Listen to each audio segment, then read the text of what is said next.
جنگ یرموک، ٹھیک ہے، اس کے بارے میں ابھی تک ہم کو پتا نہیں ہے کیسے ہے، ٹھیک ہے۔ تو خوشستانی کی ویڈیو اس کی ریکویسٹ آ رہی تھی، ابھی انہوں نے ویڈیو ڈالی تھی، ٹھیک ہے، تو ویڈیو سٹارٹ کرتے ہیں۔ جنگ یرموک مسلمانوں کی تاریخ کی سب سے بڑی اور سب سے فیمس جنگ، جس میں ایک طرف رومن امپائر اپنی فل طاقت کے ساتھ 2 لاکھ کی فوج لے کر کھڑی تھی، اور دوسری طرف مسلمان خالد بن ولید کی لیڈرشپ میں صرف 30,000 مسلمانوں کے ساتھ کھڑے تھے۔ بالکل بالکل، خالد بن ولید ہے، خالد بن ولید کو تو اس جنگ سے پہلے ہی آرمی چیف کے عہدے سے ہٹا دیا گیا تھا، تو پھر وہ اس جنگ کے لیڈر آخر بنے کیسے؟ اس جنگ کی سٹوری، جنگ یرموک کی سٹوری بہت ہی انٹرسٹنگ ہونے والی ہے۔ مسلمانوں نے پہلے خلیفہ ابو بکر رضی اللہ تعالیٰ عنہ کے دور میں اس وقت کی سپر پاورز رومن اور پرشین امپائر سے ہڈا لے لیا تھا، اور جب حضرت عمر رضی اللہ تعالیٰ عنہ خلیفہ بنے تو مسلمان خالد بن ولید کی لیڈرشپ میں ان دونوں امپائر سے یہ سارا علاقہ فتح کر چکے تھے۔ لیکن جیسے ہی حضرت عمر خلیفہ بنے، انہوں نے خالد بن ولید کو ان کی پوزیشن آرمی چیف کے عہدے سے ہٹا دیا، جسے ہم اس ویڈیو میں ایکسپلین کر چکے، اور ان کی جگہ ابو عبیدہ ابن جراح کو مسلمانوں کا نیا آرمی چیف بنایا۔ ناؤ خالد بن ولید کے زمانے میں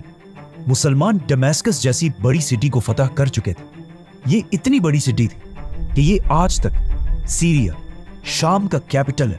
تو ابو عبیدہ ابن جراح کی لیڈرشپ میں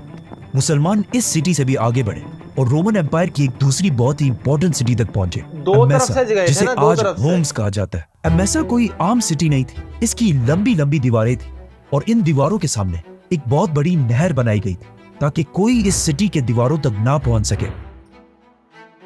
ابو عبیدہ کی لیڈرشپ میں مسلمانوں نے اس سٹی کو چاروں طرف سے گھیر لیا، لیکن اب مسئلہ یہ تھا کہ جب مسلمان اس سٹی تک پہنچے تو یہ دسمبر کے سخت سردی کا موسم تھا، اور یہاں بہت زیادہ برفباری ہو رہی، اور مسلمان تو سارے عرب کے گرم ڈیزرٹ سے آئے تھے، تو وہ اس سردی کو برداشت نہیں کر سکتے تھے۔ کافی عرصہ گزرنے کے بعد بھی مسلمان اس سٹی کو فتح نہیں کر سکے، اور آخر ایک دن مسلمانوں نے فیصلہ کیا کہ اب ہم اور تھک گئے، تو وہ اس سٹی کو چھوڑ کر واپس جانے لگے۔ یہ تاریخ میں پہلی دفعہ تھا کہ مسلمان کسی جنگ کو چھوڑ کر واپس جا رہے تھے۔ یہ دیکھ کر امیسا کا جنرل اور عوام بہت خوش ہوئی اور کہنے لگے کہ ہمیں پتا تھا یہ عرب اس سردی کو برداشت نہیں کر پائیں گے، تو اس سٹی کے جنرل نے اپنی فوج کو مسلمانوں پر حملے کا حکم دیا تاکہ مسلمانوں کو یہاں سے جلدی بھگا سکے، جس کی وجہ سے اس کی فوج قلعے سے باہر نکل آئی اور مسلمانوں کا پیچھا کرنے لگی۔ جیسے یہ فوج اپنے قلعے کے توپوں اور تیروں کی رینج سے باہر نکلی تو مسلمانوں کی فوج اچانک رک گئی اور ان پر حملہ کر دیا، اور ایٹ دا سیم ٹائم مسلمانوں کی ان 2 فوجوں نے بھی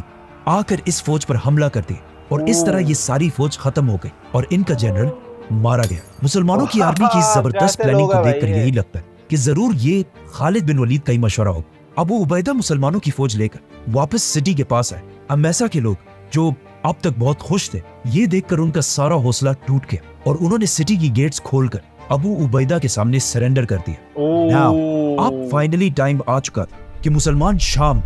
سیریا سے نکل کر رومن امپائر کے کیپٹل ترکی میں کانسٹینٹینوپل، جسے آج استنبول کہا جاتا ہے، اس کی طرف بڑھتے۔ لیکن اچانک ایک میسنجر مسلمانوں کی کیپٹل مدینہ سے خلیفہ عمر بن خطاب کا ایک بہت ہی امپورٹنٹ لیٹر لے کر فل سپیڈ مدینہ سے امیسا کی طرف پہنچا، اور اس میسنجر نے سیدھا جا کر یہ لیٹر ابو عبیدہ تک پہنچایا۔ اس لیٹر میں بہت ہی ایک عجیب بات لکھی تھی۔ اس میں لکھا تھا کہ بس اس سے آگے مسلمانوں کی فوج کو بڑھنے کی اجازت نہیں، اور یہ کلیئرلی لکھا ہوا کہ امیسا کے بعد کوئی بھی دوسرا علاقہ فتح نہیں کرنا۔ اینڈ آف کورس ابو عبیدہ اور مسلمانوں کی ساری فوج نے حضرت عمر کے ان آرڈرز کو بغیر کسی کویسچن کے مان لی۔ لیکن اب حضرت عمر کے اس آرڈر سے ایک بہت بڑا مسئلہ یہ ہوا کہ مسلمانوں کی فوج کی سپیڈ، جو اس سے پہلے ہی خالد بن ولید کے ہٹانے سے بہت ہی سلو ہو چکی تھی، اب آلموسٹ ختم ہو گئی، اور اتنی سلو ہوئی کہ اس میپ کو دیکھیں۔ حضرت ابو بکر رضی اللہ تعالیٰ عنہ نے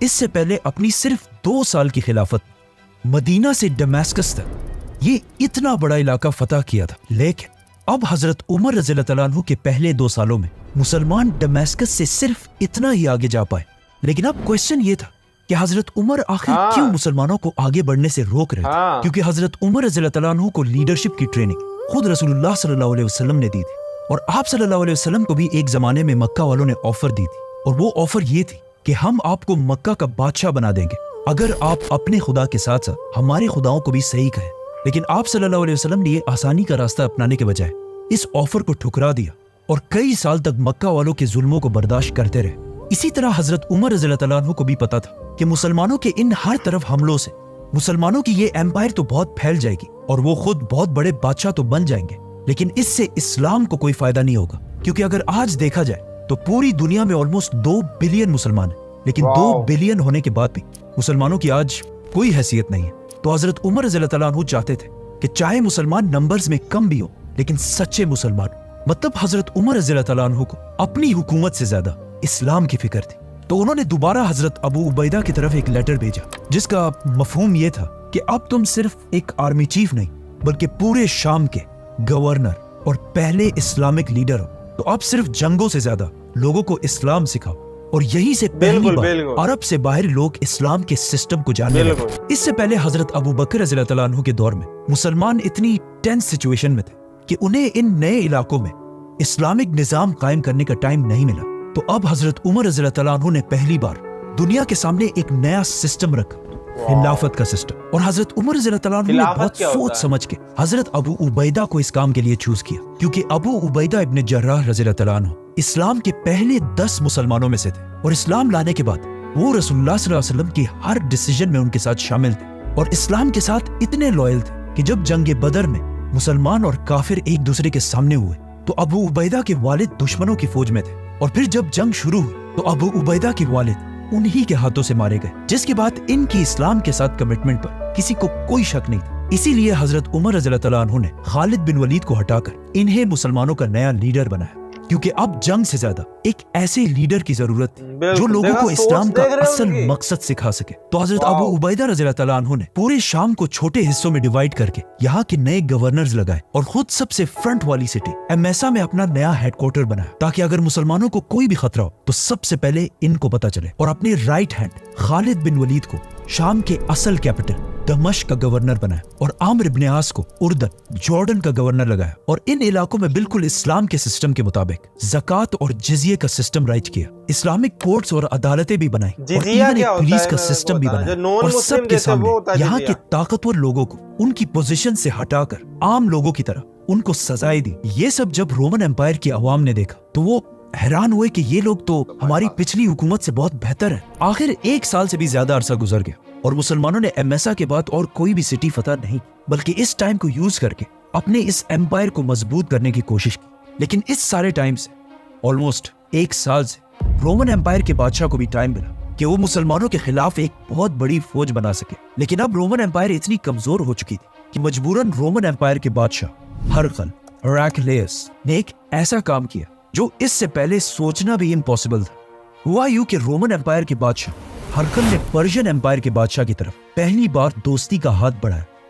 और सिर्फ यही नहीं बल्कि अपनी पोती की शादी भी पर्शियन एम्पायर के बादशाह से कराई। और इस तरह तारीख में पहली बार रोमन और पर्शियन एम्पायर सिर्फ दोस्त नहीं बल्कि रिश्तेदार बन गए। ये बहुत ही इम्पॉसिबल बात थी, क्योंकि इससे पहले रोमन और पर्शियन एम्पायर पिछले 800 साल से एक दूसरे के बहुत बड़े दुश्मन थे। लेकिन अब इन दोनों एम्पायर्स में मुसलमानों का इतना खौफ बैठ चुका था कि इन्होंने पिछले 800 साल की दुश्मनी बुलाकर एक दूसरे के साथ दोस्ती कर ली। ये ऐसा ही था जैसे आज पाकिस्तान और इंडिया किसी और के खिलाफ एक हो जाए, और इवन वर्स फलस्तीन और इजराइल किसी दूसरे के खिलाफ एक दूसरे के दोस्त बन जाए, जो इम्पॉसिबल। लेकिन हजरत उमर रज़ियल्लाहु अन्हु के खिलाफ मुसलमानों के खौफ ने इन्हें एक होने पर मजबूर कर। तो अब इन दोनों एम्पायर्स ने मिलकर मुसलमानों के खिलाफ अपनी अपनी एम्पायर्स में बहुत बड़ी फौज जमा करना शुरू कर दी, जिसके बाद जंगे यरमुक और जंगे कादसिया जैसी अजीम जंगे लड़ी गई। रोमन बादशाह ने अंताकिया में अपने सारे जनरल्स की एक मीटिंग बुलाई, जिसमें उसने एक सिंपल सा क्वेश्चन पूछा कि आखिर क्या वजह है कि हम इन मुसलमानों से नंबर्स में ज्यादा होने के बावजूद हर जंग में हार जाते हैं। जिस पर उनके सारे जनरल्स ने एक ही जवाब दिया कि मुसलमानों की फौज का जो आर्मर होता है वो हमारी फौज से बहुत ही हल्का होता है, इसीलिए उनकी स्पीड हमेशा हमसे बहुत तेज होती है और मुसलमान हमसे कभी एक जंग में नहीं लड़ते बल्कि हमेशा छोटे छोटे ग्रुप्स में लड़ते। तो रोमन बादशाह ये सब सुनकर अपने तख्त से खड़े हुए और कहा कि अब इन सारी बातों का सिर्फ एक ही हल है, और अगर तुम मेरे जनरल्स हमेशा के लिए अरबों की गुलामी से बचना चाहते हो तो पूरी रोमन फौज को इधर अंताकिया में जमा होने का हुक्म दो। और साथ ही उसने अपने सारे सूबों के गवर्नर्स की तरफ लेटर्स भेजे कि जो भी नौजवान जंग करने के काबिल उसे चाहते या ना चाहते हुए रोमन एम्पायर की फौज में शामिल करके अंताकिया की तरफ भेजा जाए, जिसकी वजह से अंताकिया में रोमन एम्पायर की एक बहुत बड़ी फौज, लाखों की फौज जमा होने लगी। और इनका प्लान ये था कि अब मुसलमानों की इन छोटी छोटी ट्रिक्स से निकलकर आमने सामने होकर एक बहुत बड़ी जंग लड़ी जाए। अब जब ये सब कुछ यहाँ पे हो रहा तो वहाँ एमेसा में मुसलमानों के जनरल अबू उबैदा इब्न जर्राह को रोमन बादशाह के हर मूव की खबर मिलती जा रही थी, जिससे वहां पर मुसलमान बहुत ही टेंशन में थे कि अब आखिर हम क्या करेंगे, इतनी बड़ी फौज का मुकाबला कैसे करेंगे, क्योंकि अब हर तरफ से रोमन एम्पायर मुसलमानों से बदला लेने के लिए इनकी तरफ बढ़ रही थी। मुसलमानों की इस घबराहट को देखकर अबू उबैदा ने जल्दी से एक दूसरी मीटिंग बुलाई और अपने सारे जनरल्स को बुलाकर पूछा कि अब हमें इतनी बड़ी फौज के सामने क्या करना चाहिए, जिस पर सारे जनरल्स के मशवरे से यह फैसला किया गया कि हमें एमेसा, जिसे आज के जमाने में होम्स कहा जाता है, इस सिटी को बगैर किसी लड़ाई के छोड़कर यहाँ से वापस दमिश्क की तरफ जाना चाहिए, जिधर उस वक्त खालिद बिन वलीद अपनी फौज के साथ मौजूद थे। लेकिन जाने से पहले अबू उबैदा इब्न जर्राह ने इस सिटी के फाइनेंस मिनिस्टर को बुलाया और उसे ऑर्डर्स दिए कि यहाँ जितने लोगों से भी जिजिया टैक्स लिया गया था उन सब को वो पैसे वापस कर दिए जाए, क्योंकि ये जिजिया टैक्स हमने इनकी हिफाजत के लिए लिया था और अब जब हम इनकी और हिफाजत नहीं कर सकते तो इस टैक्स पर भी अब हमारा कोई हक नहीं है। तो इधर मुसलमान इस सिटी को छोड़कर जाने की तैयारी कर रहे थे और वहाँ वो फाइनेंस मिनिस्टर अपनी टीम के साथ एमेसा के हर घर घर तक जाकर लोगों को उनके टैक्स के पैसे वापस दे रहा है। ये देखकर यहाँ के लोग अगेन हैरान रह गए कि आखिर ये क्या मखलूक है कि हम तो सिर्फ इस बात पर खुश थे कि इन्होंने हमारे इलाके फतह करने के बाद हमें नहीं मारा और हमारी औरतों को भी कुछ नहीं कहा और हमारी जमीनें भी नहीं छीनी, और अब इस सब के बाद भी ये हमसे लिया गया टैक्स भी वापस करके जा रहे हैं। इनमें से एक बंदे ने मुसलमानों के जनरल के पास आकर ये तक कहा कि खुदा आप लोगों को हमारे ऊपर दोबारा लाए। तो आखिर मुसलमान इस सिटी होम्स को छोड़कर यहाँ से दमिश्क की तरफ रवाना हुए, जहाँ खालिद बिन वलीद अपनी फौज के साथ इनका इंतजार कर रहे थे। दमिश्क पहुंचते ही दोबारा सारे जनरल्स की मीटिंग स्टार्ट हुई कि अब आगे हमें क्या करना चाहिए। अब जब ये मीटिंग चल ही रही थी कि अचानक एक मैसेंजर जॉर्डन उर्दन से अम्र इब्न आस का लेटर लेकर अबू उबैदा के पास पहुंचा, और इस लेटर में लिखा था कि रोमन एम्पायर की फौज की ताकत को देखकर सिर्फ जॉर्डन में नहीं बल्कि हर तरफ बहुत सारे क्रिश्चियंस बगावत कर रहे हैं। और अब जब उन्होंने ये भी देखा कि मुसलमान उस फौज के डर से एमेसा छोड़कर वापस आ चुके हैं तो उनका कॉन्फिडेंस और भी बढ़ चुका है और हर तरफ इन बगावतों को कंट्रोल करना बहुत मुश्किल हो चुका है। अब मुसलमान दोनों तरफ से फंस चुके थे, मतलब इनके सामने रोमन एम्पायर की 2 लाख की फौज इनके तरफ बढ़ रही थी और इनके पीछे हर तरफ लोग बगावतें कर रहे थे। तो मुसलमान जनरल्स को समझ आ गई थी कि अब यहाँ दमिश्क में रहना भी बहुत ही डेंजरस काम है। लेकिन दमिश्क इतनी बड़ी सिटी थी, मतलब ये फैसला इन जनरल्स ने नहीं बल्कि मदीना में खलीफा उमर बिन खत्ताब और उनके ministers Abdurrahman bin Auf, Usman और अली रज़ी अल्लाह अन्हु ने करना था। तो सिर्फ कुछ ही दिनों में डायरेक्ट मदीना से उमर बिन खत्ताब का लेटर दमिश्क पहुंचा, जिसमें लिखा था कि फैसला हो चुका है कि दमिश्क की इस सिटी को छोड़ दिया जाए, और सिर्फ दमिश्क को नहीं बल्कि पूरे शाम को छोड़ दिया जाए, और यहाँ से पीछे हटकर कोई ऐसी जगह जंग के लिए सेलेक्ट कर जिसकी लोकेशन ऐसी हो कि उसके पीठ के पीछे अरब का इलाका हो, ताकि पीछे से कोई बगावतें ना हो सके और हमारे सारे दुश्मन हमारी आंखों के सामने हो। तो फौरन हजरत उमर रज़ी अल्लाह अन्हु के इस ऑर्डर पर काम शुरू हो गया और मुसलमान दमिश्क को छोड़कर पीछे हटे और जॉर्डन में अम्र इब्न आस की फौज की तरफ रवाना हुआ। बट जाने से पहले यहाँ के सारे लोगों से भी जो टैक्स लिया गया था अबू उबैदा ने वो टैक्स वापस करने का हुक्म दिया, और यहाँ के लोग भी हैरान हुए कि ये कौन लोग हैं आखिर मुसलमानों की ये फौज और अम्र इब्न आस की फौज यरमूक के दरिया के पास एक दूसरे के साथ मिल गई, और साथ ही शाम में मुसलमानों की जितनी भी फौज वो सारे भी आकर मुसलमानों की इस फौज के साथ शामिल हो, और ये सब रोमन एम्पायर की फौज का इंतजार करने लगे। वहाँ मदीना में भी हजरत उमर रज़ी अल्लाह अन्हु और उनके सारे मिनिस्टर्स बहुत टेंशन में थे कि अब इतनी बड़ी फौज का मुकाबला कैसे करेंगे, क्योंकि ये अब तक इस्लाम की तारीख की सबसे बड़ी जंग थी। तो उन्होंने इस फौज की मदद के लिए मदीना में इस फौज के लिए लोग जमा करना शुरू कर दिए। तो हजरत उमर रज़ी अल्लाह अन्हु ने मस्जिद नबवी में सबको बुलाकर एक बहुत ही जबरदस्त स्पीच की, जिसमें सबसे पहले वो सहाबा भी सामने आए जो इस्लाम की पहली जंग बदर में भी शामिल थे, और अब उनकी एज भी बहुत ज्यादा थी, लेकिन ये जंग इतनी खतरनाक थी कि जंग बदर के 100 सहाबा इस जंग में शामिल होने के लिए तैयार हुए। मतलब जंग बदर के 313 में से 100 सहाबा, जो एक बहुत बड़ा नंबर है, तो ये बदरी सहाबा भी बिल्कुल जंग बदर की तरफ अब तलवार उठाकर जंग यरमूक की तरफ जाने के लिए तैयार हुए। इन्हीं 100 सहाबा को देखकर 1000 और सहाबा भी इस जंग के लिए तैयार हुए और इन 1000 सहाबा को देखकर 5000 और मुसलमानों ने भी यरमूक की तरफ जाने का वादा किया। ये देखकर हजरत उमर रज़ियल्लाहु ताला अन्हु ने भी इरादा किया कि वो खुद इस जंग को यरमूक में लीड करेंगे। लेकिन फिर बाकी सहाबा ने उन्हें समझाया कि ये जंग जीतना बहुत ही मुश्किल काम है और कहीं ऐसा ना हो कि मुसलमान ये जंग हार जाए और खलीफा को भी नुकसान पहुंचे, तो इससे इस्लाम को बहुत बड़ा नुकसान होगा, तो आप इस जंग के लिए खुद मत जाए। अब वहां यरमूक के मैदान में एक तरफ 2 लाख और दूसरी तरफ सिर्फ 30,000 की फौज खड़ी थी। लेकिन काफी दिन गुजरने के बाद भी इन दोनों फौजों में कोई भी एक दूसरे पर हमला नहीं कर रहा था और कई हफ्तों तक रोमन कैंप से रात को शराब और पार्टीज की आवाजें आती रहती थी और ऐसा लग ही नहीं रहा था कि ये लोग कोई जंग करने के लिए आए। तो ये देखकर खालिद बिन वलीद ने सोचा कि जरूर इसके पीछे कोई ना कोई साजिश चल रही हो। तो अचानक एक दिन रोमन जनरल वाहान का एक बंदा मुसलमानों के कैंप्स की तरफ आया और अबू उबैदा से कहा कि हम आपसे लड़ना नहीं चाहते बल्कि आप लोगों के साथ एक डील करना चाहते हैं, तो आप अपना कोई स्ट्रॉन्ग जनरल कल हमारी तरफ भेजें। तो अबू उबैदा रज़ियल्लाहु ताला अन्हु ने ऑफ कोर्स खालिद बिन वलीद को उनकी तरफ भेजा। जैसे ही खालिद बिन वलीद वहां पहुंचे तो रोमन जनरल ने उन्हें डराने के लिए अपनी फौज को फुल सीधी लाइन में खड़ा किया और फुल आर्मर के साथ भर दिया ताकि मुसलमान जनरल के दिल में रोमन एम्पायर का खौफ बैठ जाए। बट ये लोग किसको डरा रहे थे? खालिद बिन वलीद को। I don't think so. Khalid बिन वलीद इन सारी चीजों को इग्नोर कर सीधा रोमन जनरल के पास पहुंचे। तो जनरल सारों के सामने खड़े हुए और अपनी स्पीच स्टार्ट की जिसमें उन्होंने जीसस क्राइस्ट की कुछ तारीफ करने के बाद अपने बादशाह हरकल की तारीफ करना शुरू की और कहा कि हरकल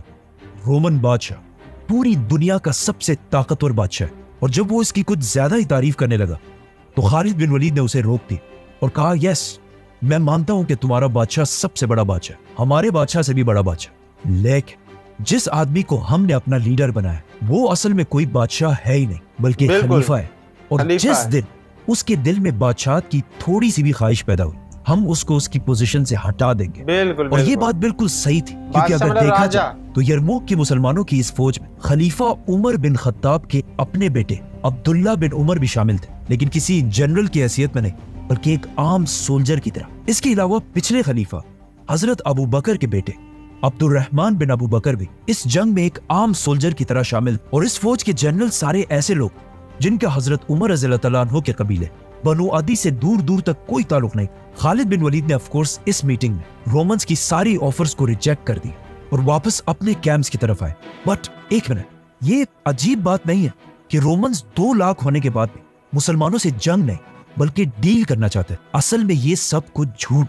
रोमन्स मुसलमानों से कोई डील नहीं बल्कि टाइम बाय करना चाहते थे। याद है हमने कहा था कि इस जंग से कुछ ही अरसा पहले रोमन और पर्शियन एम्पायर दोस्त ही नहीं बल्कि रिश्तेदार बन चुके थे और इन दोनों ने मुसलमानों के खिलाफ एक ही टाइम पर फौजें जमा करना शुरू कर दी। तो रोमन एम्पायर मुसलमानों से कोई डील नहीं बल्कि अपने दोस्त पर्शियन एम्पायर की फौज का इंतजार कर रही थी ताकि वो जल्दी रेडी हो और हम दोनों एक साथ ही मुसलमानों पर हमला करके इन्हें खत्म कर दें। तो ये डील सिर्फ एक बहाना था जिसका खालिद बिन वलीद को पहले ही अंदाजा हो चुका था। तो उन्होंने सीधा एक लेटर हजरत उमर रज़ियल्लाहु ताला अन्हु की तरफ भेजा कि यहाँ पे ये सब कुछ चल रहा है। तो हजरत उमर रज़ियल्लाहु ताला अन्हु ने पर्शियन एम्पायर में मुसलमानों की फौज की तरफ ऑर्डर्स भेजे कि किसी भी हाल में पर्शियन एम्पायर के साथ जंग मत करो बल्कि उनके साथ निगोशिएशन स्टार्ट करो कि हम आपसे और जंग नहीं करना चाहते और हम अपने इलाकों में वापस जा रहे हैं ताकि इससे पर्शियन एम्पायर की फौज स्लो हो जाए। And it worked. पर्शियन बादशाह ये सुनकर बहुत ही खुश हुआ और मुसलमानों से इन निगोशिएशंस में उनका बहुत टाइम वेस्ट होने लगा। तो इस तरह हजरत उमर रज़ियल्लाहु ताला अन्हु ने जबरदस्त प्लानिंग से पर्शियन एम्पायर से जंग का खतरा थोड़ा डिले कर दिया। नाउ रोमन फौज यरमूक में अब भी पर्शियन फौज का इंतजार ही कर रही, लेकिन अचानक उन्होंने देखा कि मदीना से एक नई फौज ने आकर मुसलमानों की फौज को ज्वाइन कर लिया। ये वही 6000 की फौज थी जो हजरत उमर रज़ियल्लाहु ताला अन्हु ने भेजी थी, लेकिन इस फौज को ऑर्डर्स दिए गए कि तुम सारों ने एक साथ यरमूक के मैदान में दाखिल नहीं होना बल्कि हर दिन छोटे छोटे ग्रुप्स 500 या 1000 लोगों ने इस मैदान में दाखिल होना है। जिससे बहुत बड़ा फायदा ये हुआ कि हर दिन रोमन एम्पायर सुबह उठती है और देखती है कि सामने एक नई फौज आकर मुसलमानों के साथ मिल जाती। तो आखिर रोमन जनरल वाहान ने सोचा कि अगर ऐसा ही चलता ना तो मुसलमानों को हराना बहुत ही मुश्किल हो जाएगा। तो आखिर एक दिन फाइनली ऑलमोस्ट 1 महीने के बाद रोमन एम्पायर की फौज अपने कैंप्स को छोड़कर आगे बढ़ने लगी और बिल्कुल मुसलमानों के सामने आकर खड़ी हो गई। ये देखकर मुसलमानों ने भी अपनी सफें सीधी की और दोनों फौजें जंग के लिए तैयार हो। इस एनिमेशन को देख یہ جنگ اس زمانے میں ایگزیکٹلی اسی طرح لگ رہی ہوگی، کیونکہ یہ ہے مسلمانوں کی 30,000 کی فوج اور ان کے سامنے یہ کھڑی ہے رومن امپائر کی 2 لاکھ کی فوج۔ اتنا بڑا ڈفرنس۔ آج کل کے کچھ ماڈرن ہسٹورینز رومن امپائر کی اس فوج کو 2 لاکھ سے کم 1 لاکھ کے اراؤنڈ کہتی ہے، لیکن اسلامک سورسز میں اسے 1.5 لاکھ سے 2,40,000 کے درمیان بتایا گیا ہے۔ So let's just take 2 lakh. Abu Ubaidah نے اپنی فوج کو آرگنائز کیا اور اپنی فوج کے پیچھے اپنے 4 مین جنرلز کھڑے کیے، عامر بن عاص، شرحبیل، خالد اور یزید بن ابی سفیان۔ جنگ سے صرف 1 رات پہلے ابو عبیدہ نے اپنے سارے جنرلز کی ایک میٹنگ بلائی اور ان سب نے مل کر جنگ کی پلاننگ کرنا شروع کی۔ اب جب یہ سارے اس جنگ کی پلاننگ کر رہے تھے تو اچانک ابو عبیدہ رضی اللہ تعالیٰ عنہ نے کہا کہ آپ سب کا اس بارے میں کیا خیال ہے کہ ہم صرف اس جنگ کے لیے لیڈر کو بدل دیں، مطلب میری جگہ خالد بن ولید کو اس جنگ کا لیڈر بنائیں اور آرمی چیف میں ہی ہوں، کیونکہ ہم خلیفہ کے آرڈرز کے خلاف نہیں جا سکتے، لیکن صرف اس جنگ کے لیے۔ What do you think? اس پر سارے جنرلز نے کہا کہ یہ کیا بات کہی آپ نے، یہ تو ہم سب بھی سوچ رہے تھے، اور جنگ کا اصل مزہ تو اب آئے گا، کیونکہ ان سب کو پتا تھا کہ اس جنگ میں خالد بن ولید جیسے دماغ کی بہت سخت ضرورت پڑے گی۔ تو اگلے دن، مطلب جنگ یرموک کے پہلے دن، ابو عبیدہ ابن جراح اپنی پوزیشن سے نیچے آئے اور عام جنرلز کی رینکس میں کھڑے ہو گئے، اور خالد بن ولید پیچھے آ کر دوبارہ آرمی چیف کی پوزیشن پر کھڑے ہو گئے اور جنگ شروع ہوئی۔ اس جنگ میں وہ سارے ہی بڑے صحابہ موجود تھے جن کا نام ہم احادیث اور ہسٹری میں بار بار سنتے رہتے ہیں۔ فار ایگزامپل ابو ذر غفاری، ابو ہریرہ، عبداللہ بن عمر، ابو ایوب انصاری، اور 70 سال کی عمر میں عمار بن یاسر، جن کے ماں باپ اسلام کے پہلے شہداء تھے، یہ سب اس جنگ میں موجود،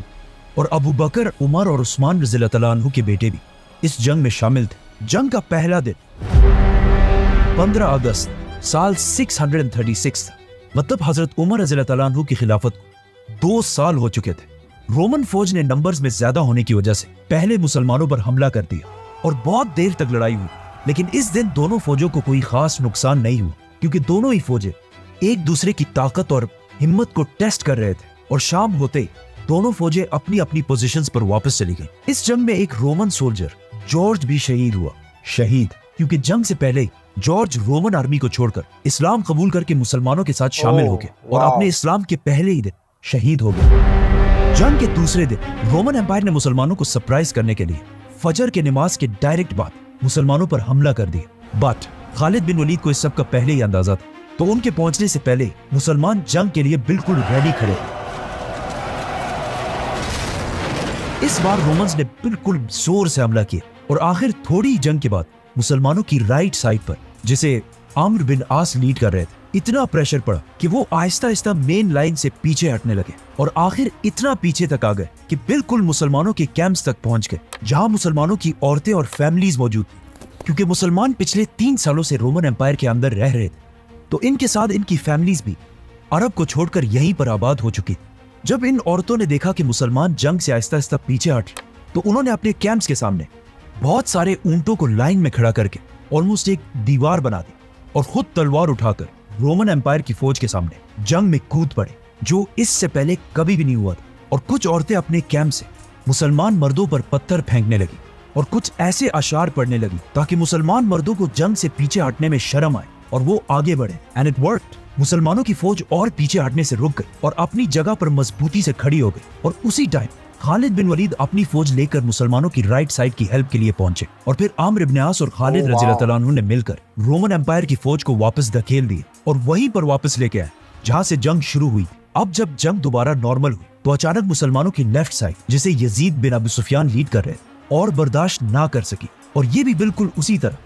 آہستہ آہستہ اپنے کیمپس تک پہنچ گئے، جہاں ایک بار پھر مسلمان عورتوں نے تلوار اٹھا کر رومن امپائر کے خلاف جنگ میں شامل ہو گئے، اور باقی عورتیں پھر ان پر پتھر پھینکنے لگے اور کچھ ایسی پوئٹری کرنے لگے جس سے مسلمانوں کا حوصلہ بڑھ سکے۔ اور کہا جاتا ہے کہ ان عورتوں میں سے ایک ہندا بھی تھی جنہوں نے زور سے ایک پتھر ابو سفیان کی طرف پھینکا اور کہا کہ اب جا کر اپنے ان گناہوں کو صاف کرو جو تم نے اسلام لانے سے پہلے کیے تھے۔ اس سب کے بعد یہ فوج بھی اپنی جگہ پر سٹیبل ہو گئی، تو یہ دیکھ کر خالد بن ولید اگین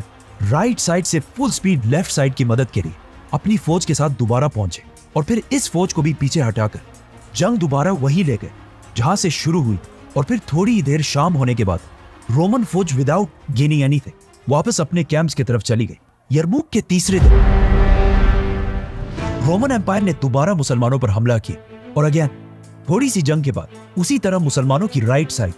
दोबारा पीछे हटने लगी। लेकिन इन्हें इस बार ऑर्डर्स दिए जा चुके थे कि पिछले दफा की तरह सीधी लाइन में पीछे नहीं हटना, बल्कि एक स्पेसिफिक एंगल में हटना है ताकि रोमन्स की पूरी फौज दो में डिवाइड हो जाए और खालिद बिन वलीद सेंटर से इन पर हमला कर सके। तो मुसलमान फौज ने भी एग्जैक्टली ऐसा ही किया। इसी तरह मुसलमान और रोमन्स शाम तक लड़ते रहे और दोनों साइड से बहुत सारे लोग मारे गए और शाम होते ही रोमन फौज दोबारा अपने कैंप्स की तरफ वापस चली गई।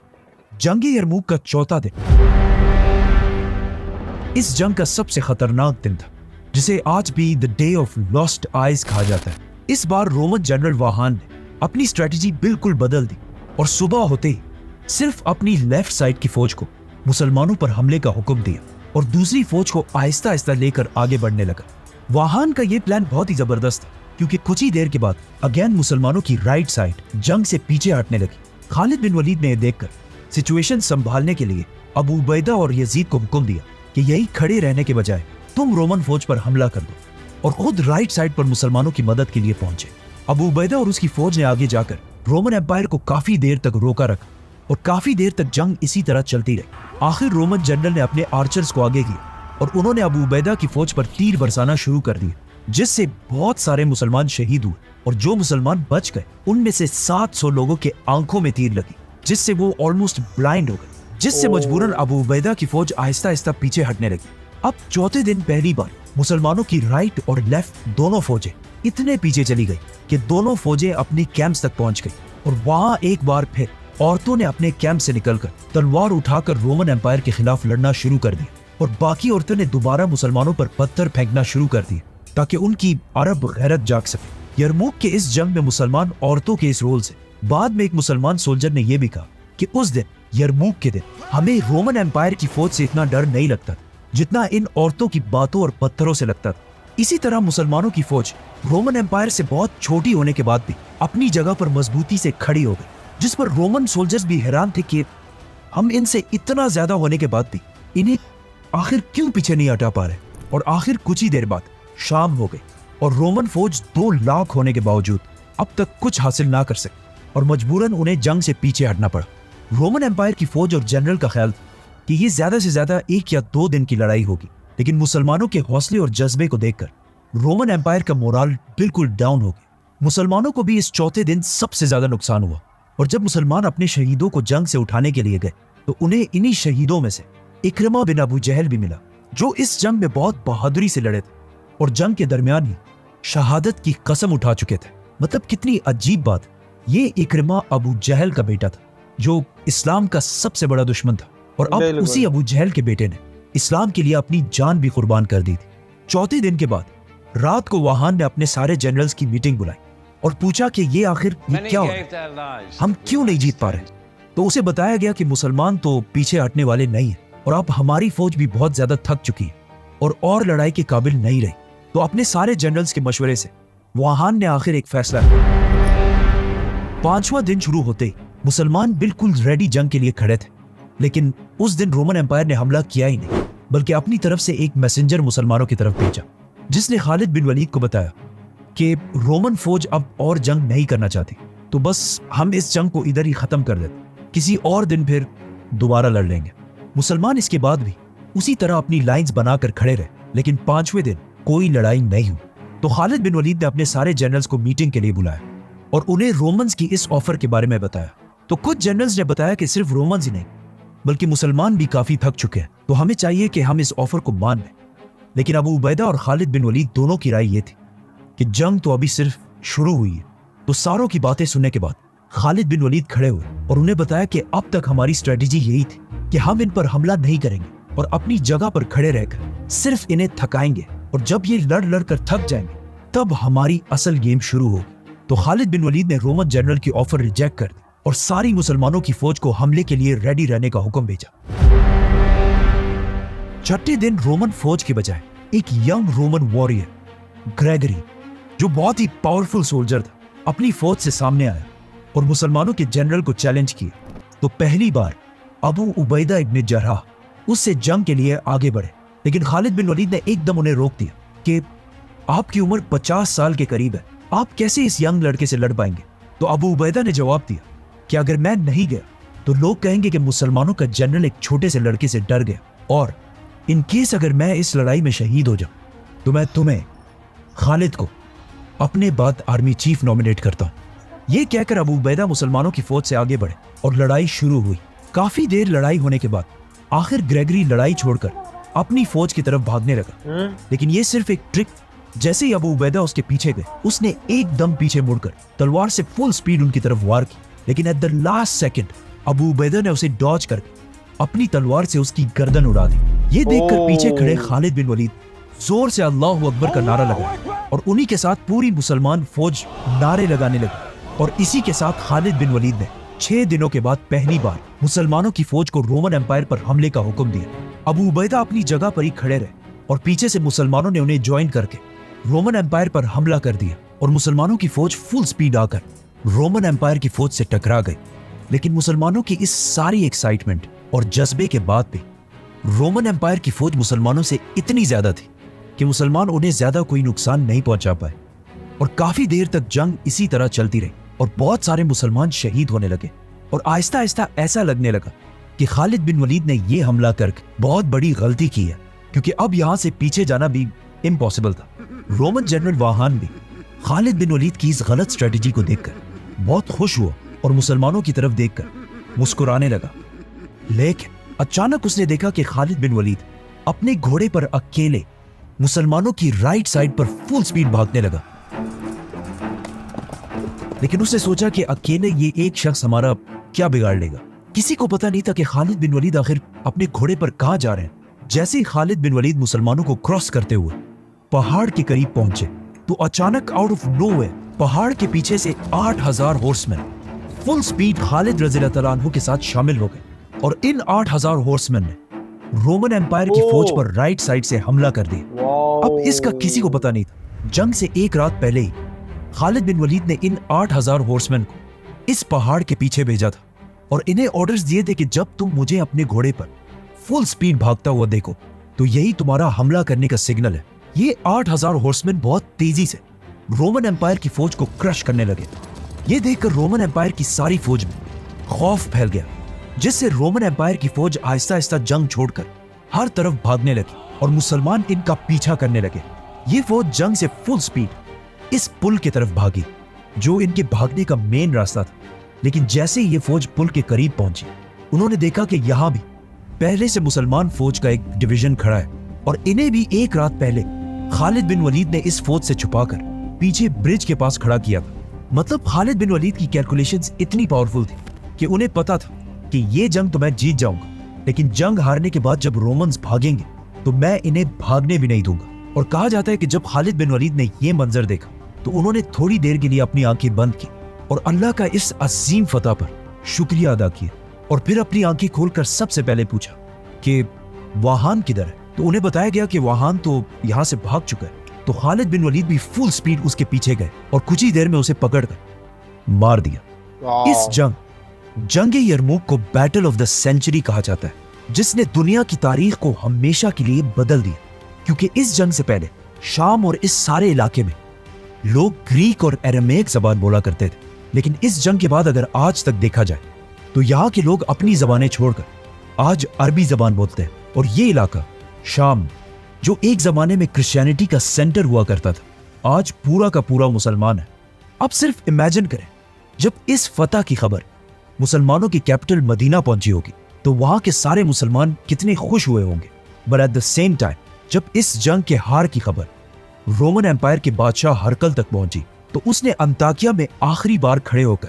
شام کی طرف دیکھا اور کہا, اے شام کی زمین,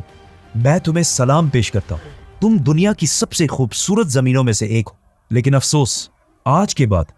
ہم دوبارہ یہاں کبھی بھی نہیں آ سکیں گے. اور یہ کہتے ہی ہرکل شام کو ہمیشہ کے لیے چھوڑ کر اپنے کیپٹل استنبول چلا گیا. اس جنگ کے بعد شام میں مسلمانوں کو فری ہینڈ ملا کہ وہ جہاں بھی جانا چاہے جا سکتے تھے, لیکن مسلمانوں نے رومن امپائر کے کیپٹل ترکی جانے کے بجائے اپنی ساری فوج اس جنگ کے کچھ ہی دنوں بعد ایک دوسری سٹی کی طرف موڑی, پیغمبروں کی سٹی جیروسلم, جسے فتح کرنے کا مسلمان بہت ٹائم سے انتظار کر رہے تھے. اسی لیے یرموک کے کچھ ہی دنوں بعد मुसलमान फौज यरमुक से सीधा जेरूसलम की तरफ गई और इस सिटी को चारों तरफ से घेर लिया। लेकिन मुसलमानों के इस खिलाफत के सारे मसले यरमुक के साथ खत्म नहीं हुए, क्योंकि जंग यरमुक के सिर्फ 2 महीने बाद मुसलमानों की तारीख की दूसरी सबसे बड़ी जंग शुरू होने वाली थी, जिसे जंग कादसिया कहा जाता है। सब्सक्राइब। तो जंगे यरमुक भाई जब हम देखेंगे ना है हजरत उमर सीरीज में, जब ये वाली जंग देखेंगे ठीक है, कितना मजा आएगा। मतलब जिस हिसाब से ग्राफिक्स से जिस हिसाब से समझा रखा था, कितने ब्यूटीफुल तरीके से जैसे उन्होंने बना के सब क्यूब्स वगैरह बना के समझा रखा था हमको, कितना समझ में आ रहा था कि कैसे कैसे लड़ाई हो रही थी। और जब ये सब दिखाया जाएगा सीरीज में, उस समय क्या होगा कि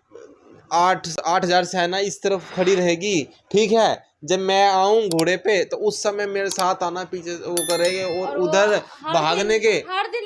नए लोग आएंगे, वो भी तो हाँ हर दिन जो है 500 या 700 लोग उधर से आते रहेंगे, ताकि उनको लगे कि भाई इनकी तो हमारी वो जो हमने रिश्ता करा था अपनी लड़की का, वे तो आ नहीं रहे, इनकी हर रोज सेना आ रही है। और बाकी उधर जो क्या था, वो ब्रिज था, ब्रिज के वहां से वो भाग सकते थे और वहां पे भी खड़े हो। इतना एक्साइटेड, इतना हूं मैं कि जब ये जंग हमको खुद देखने को मिलेगी कितना मजा आएगा, ठीक है। और बाकी अब देखते, अब सेकंड जंग के बारे में शायद इनकी कोई वीडियो हो तो वो देखेगा, ठीक है। तब तक सब्सक्राइब करें, बाय।